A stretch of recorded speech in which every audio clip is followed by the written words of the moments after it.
What do you guys think the real reason Mission calls him Big Z is?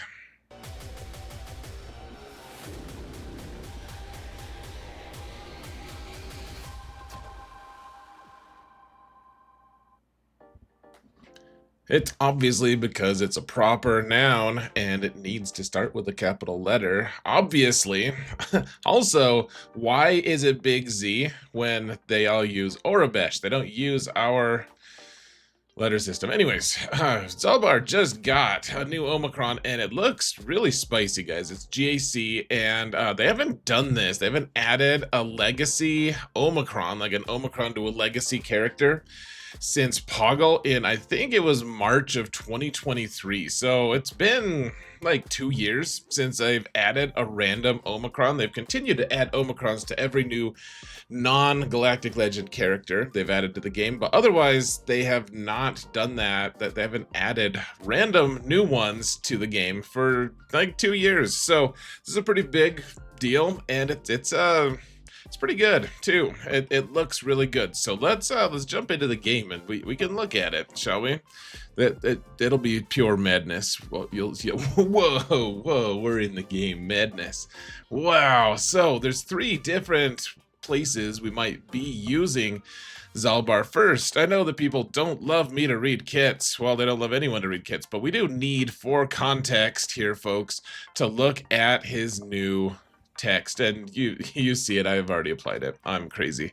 But Zaalbar, for those of you who don't really know what he does, he is a tank that passively taunts, which is already kind of nice. I mean, you just don't have much occasion to use him because he's not part of any really good team, but whenever some team is pretty good that he could like kind of join a little bit, he ends up being pretty frustrating and kind of the core of that team. That's basically what he does, though. He tanks a lot. He taunts and all of that stuff. He gains retribution, so he hits back, and then mission can assist, all of that stuff. So the new GAC Omicron says Zaalbar gains retribution and taunts for 1 turn at the start of battle. So he pre-taunts and he has retribution, which is something he gets passively, yes, but other things. So he gets it at the start of battle and at the start of his turn, and whenever he loses retribution or taunt. I don't know why he would lose one or the other. Maybe some kind of, I guess, like Nest dispelling taunt but not retribution or something. I don't know if maybe she dispels both of them. I'm not sure, but some weird effect like that. Whenever he attacks out of turn, which he has retribution, so he's going to be doing that a lot, inflict a stack of damage over time for 2 turns on all enemies, which can't be evaded or resisted. So a stack of dots on all enemies. That's crazy. Enemies can't gain defense up or stun, which are very specific and interesting buffs that they can't have. So just on this own, folks, so the other 2 are team specific. So let's just look at this first little segment as it relates to like the Wookiee team, because I've said for a long time all we need is one Wookiee added addition to the game. Like I always target Gungi from he's from the Clone Wars, a couple episodes, a minor character. He's like a Wookiee Jedi with a wooden handled lightsaber, which somehow works, and he's also it has an arc in the Bad Batch series, I think season 2, in fact. So we could easily get him on the Wookiee team, but is this going to be enough? I'm not sure, guys. So he's going to be gaining taunt quite a bit, right? So let's look at what Tarful does, because the other ones are all kind of they just hang out. Like Vander Chewie will revive him sometimes, or Chupio will interact in some other ways. But Tarful's the one who's going to have the most interactions with him. So as the leader, Tarful is going to all Wookiee allies taunt for a turn. He already does that, so that's kind of redundant. All allies gain extra defense and max health, double for Wookiee allies. Whenever a Wookiee ally taunts, all Wookiee allies gain 10% defense stacking for the rest of the encounter. Encounter is just the fight, so it's GAC, that's just the fight that you're in. So nice. 10% so every single time Zaalbar gains taunt, and remember, we just read it, he can taunt all the time. All the damn time. So whenever he taunts, all Wookiee allies gain 10% defense stacking, and that doesn't sound like much, but it gets unreasonable after a while.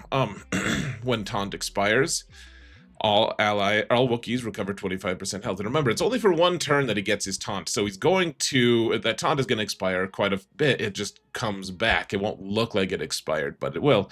At the start of each allied Wookiee's turn, they gain offense equal to 200% of their defense until the end of their turn. So if you guys have played Wookiee teams when there's been like a good Wookiee Datacron or something like that, you'll notice that Zaalbar starts doing a crazy amount of damage. He does a lot of damage because he also boosts his own defense and stuff over the course of time. And so, and then because he's able to just kind of ratchet it in and continue to gain a bunch of defense, this team starts hitting really hard, and he's going to escalate for the Wookiee team itself. He's going to escalate their offense more. I don't know if it's going to be enough, really. And then if there's no Galactic Legend enemies, it's like, hey, we want to make sure these Wookiees don't actually kill Galactic Legends. And then this other one, so Tarful, like he gets all this stuff. And then if there are three, like he gains stuff. He gains 10%, turn meter, all this stuff. If there are at least 3 Wookiee allies active at the start of the battle, Veteran Chewie gets a thing. Whenever an Wookiee ally gains health up, they all gain stuff. Whenever a Wookiee ally gains retribution, Wookiee allies inflict damage over time to target enemy for 2 turns when they use a basic ability, which can't be evaded.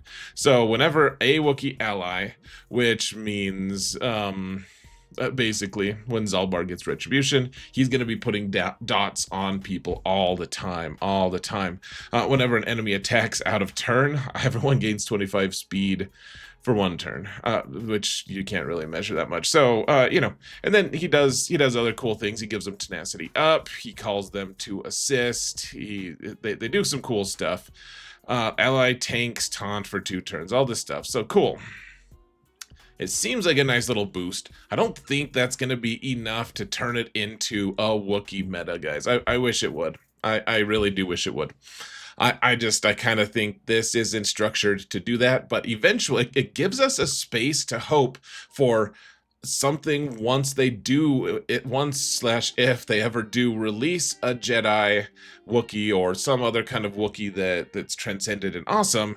This could be the GAC Omicron that makes them good. But until then, I think it's more geared toward like a Karth team, frankly. Let's look at this here, folks. So the other ones, let's see.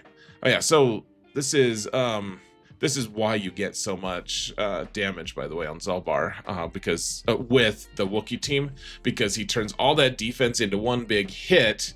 He gains 20% defense stacking each time he takes damage from an attack, and then it resets because it's only for 1 turn. But because Tarful can have you turn all of that into offense for 1 huge hit, it can end up doing well. So, all right. So now let's look at the 5v5 part. If all allies are, and they're going through a lot of gymnastics here to get us there, but light side, so no Canderous, you can't have Canderous on the team. If they're light side and they're Old Republic, and the leader isn't a Jedi, so we can have Jedi on the team, but it can't be the leader. So Bastila is out, which is a bummer because she would actually do some cool stuff with the team. But we can't have Jedi Revan as the lead. So it could be Karth basically, or it could be the droid, but probably not. So allies are immune to daze and expose, which is nice because they're constantly assisting, doing all this stuff. Can't be exposed, which is a huge damage dealer for them. At the start of each turn, allies gain 20% defense and tenacity for each enemy debuff, which you're putting out so many dots all the time, the damage over time debuffs, that you're gonna have a lot of defense, 20% defense and tenacity for each enemy debuff until the end of the turn. So they'll have a lot of defense, potentially. Whenever another ally taunts, this is only Juhani, because Basti could make people taunt at the start, but she can't be the lead because she's a Jedi. So whenever Juhani taunts, and they dispel it, so Juhani, just like she normally does anyway, she's just like, nope, I'm out, I don't want to be a tank. She dispels it. You take a bonus turn, and they gain 400% offense, stacking until the end of the encounter, or the start of the Galactic Legends turn. Whenever an enemy gains bonus turn meter, they are inflicted with a stack of damage over time for 2 turns. So whenever they gain a bonus turn, or bonus turn meter, which the bonus turn meter, like, that's everywhere. A ton of squads really rely on a ton of bonus turn meter. They gain damage over time, which can be evaded or resisted. So not only is he inflicting a lot of dots, and then Karth, if you guys read his kit, he also hands out a ton of dots, and Mission is handing out dots. There's all kind of dots going on. You're also, every time they gain bonus turn meter, they're inflicted with a stack of damage over time for 2 turns. It can't be evaded or resisted, so they just get it. If Jolie Bindo is an ally, that looks pretty bad. That's his revive. Revives all defeated allies. These bonuses persist if Zaalbar is defeated, which is nice, because if Zaalbar died and Jolie's like, oh, I'll just revive him, and he wouldn't be able to. So this looks pretty promising. I mean, they're old kits. That's the huge problem here. So Karth, like, they have old stats on them. Gosh, do I only have him Relic 3? This is how much disregard I pay for Karth, unfortunately. So what does he do? So his leadership, we can just read it real quick. So everyone gains tenacity, which is something I think we'll be wanting to put on Zaalbar a lot, so that he can't be stunned, for instance, and crit avoid, which is nice for him. The potency, you don't need it as much because everything's kind of automatic. But then whenever they use a basic ability during their turn, they have a pretty good chance to call another Old Republic ally to assist, dealing less damage. But they're also... Oh, hold on. And when an Old Republic ally uses their basic... Oh, yeah, so let's see. Oh, here it is. I was reading level 7, not level 8, sorry. Whenever an enemy is inflicted with a damage over time effect, Old Republic allies recover, so they heal themselves as dots are halved. So this team is going to be regenerating like crazy. And then, otherwise, this one doesn't do that much. He just gains a little extra offense, but then he's doing dots with his other attacks, which is nice. And then, of course, Zaalbar Mission is she just always assists. Jolie is just going to, he's going to revive people, in theory. And we don't use him hardly at all anyways right now. So Jolie seems like he'll fit on the team pretty well. And then I think the thing that is the most interesting is he's going to specifically boost Juhani's offense, which she's a tank. She's not known for her damage, right? I mean, and the problem is, of course, she only taunts once every 4 turns. Like, her cooldown is 4, and I think she takes a bonus turn, so it kind of makes that all go a little bit faster. But plus 400, so if she gets a couple times to taunt, like plus 800 offense on Juhani is probably going to turn her into a monster if the team can survive long enough. And so I'm interested to see how we're going to end up modding her. I was looking at her abilities, number of like offensive numbers and stuff, and she doesn't do like, she's not known for her damage. Let's just be real obvious and honest about that. She's not known for her damage, but she's also not just totally impotent like Barriss, for instance. She can do some, and plus 400 offense stacking, if she can get plus 800 offense to what she already has, that's gonna be a pretty decent amount of damage. It seems like this team might be decent, guys. Of course, we don't know. I've already played the Omicron, so I obviously want it to work. But finally, the really strange one that I want to look at here, folks, the one that is like, what? Where did this even come from? It's in 3v3 Grand Arenas, if Darth Revan and Mission are allies, and there are no enemy Galactic Legends. So it's Darth Revan plus Mission, prescribed team. You have to have those 3. Zaalbar and Mission gain the Sith Empire tag. So now that they get all the same cool stuff that Darth Revan hands out, like they can't be stunned, for instance, until the end of battle. Mission gains a bonus turn at the very start of battle. Until the start of that turn, she can't be targeted by enemies. So this is like, for instance, Han gets a bonus turn at the start of his, and he always shoots first. Nice thing that the devs do for Han. What this does is make it so that if Han, because he would get his bonus turn first, the game would hand it to him before it gave it to stupid 14-year-old youngling mission, right? So it makes it so that she's not targetable. You can't mess with her for this bonus turn. So Han can't just stun her and prevent this from happening. So until the start of that turn, she can't be targeted by enemies. At the start of that turn, she is instantly defeated and grants her it grants her all of her stats, like critical chance, crit damage, offense, and speed to Zaalbar and Darth Revan. So you can make her pretty quick, actually. You can make them 500 something speed. Like you're gonna do a lot of damage with these guys. In addition to their own, until the end of battle, this effect persists through defeat. Zaalbar and Darth Revan gain guard until Zaalbar is defeated. So that means they guard it. Guard means you can't be crit or dazed or stunned, which Darth Revan would stop anyways. But let's see. Once per turn, Darth Revan assists whenever Zaalbar uses an ability. So when he uses an ability, like if he does a basic from Retribution, Darth Revan's just going to assist. It's kind of like how Starkiller always assists Sith that's on his team. And so it's a really interesting, so like what does Darth Revan do for his team? Like he does a ton of stuff. You guys, I guess, can read it, but it's going to be really interesting because while Zaalbar is going to be stacking defense, Darth Revan will be actively handing out stacks of stuff to undermine that, like the stacks of what's it called, ferocity. So it's minus 15% defense and tenacity per stack. And all Sith Empire allies gain 5 stacks of ferocity for 2 turns. And so that he's going to have a lot of, like, he's not going to be especially resilient even when he's stacking defense. So that being said, Zaalbar is going to hit harder.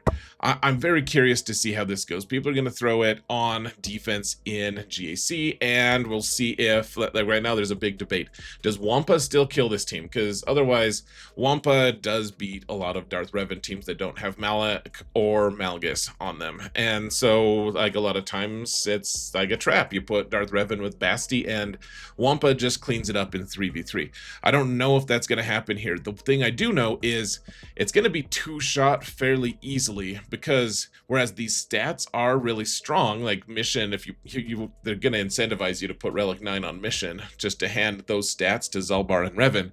But when that happens, she's gonna die, and then the next turn she doesn't like revive magically. She's just gone, and you don't get all those stats. You can 2-shot it fairly easily. The question is, do you want to open yourself to that? Or in 3v3, if you think it's gonna be an efficiency match, maybe you want your opponent to just throw one good team away. Who knows? There's probably gonna be some really obvious easy counter to this in 3s, because that's just kind of how 3s work. And this also takes away from the current counter to the Great Mother that's fairly simple, where you use Darth Revan lead with Malgus. So I don't know where that's going to go. You'll have to stay tuned for all my offense and defensive teams thoughts later. But till now, this is a really interesting Omicron, guys. It's going to shake things up, I think, a little. And I'm curious to know, and you guys can tell me in the comments, of course, I would love to hear it. Is this something you want CG to keep doing? Do you want them to add Omicrons to legacy characters to make them more relevant? Because look at this Karth team. No one, 2 days ago, if I showed you this team, people would be like, dude, that's the worst team ever. Like, don't even put that down against like a bad player. Like, it's not gonna get anything done the whole season. And I agree, it's not good. It wouldn't be good. I think now it's actually going to mess with people a little bit. I'm very curious to see how it does. So let me know, guys, in the comments. What do you think? Do you want them to keep doing this? I would love to know, guys. Thank you all so much for watching. And remember that in all things, Xeris prevails.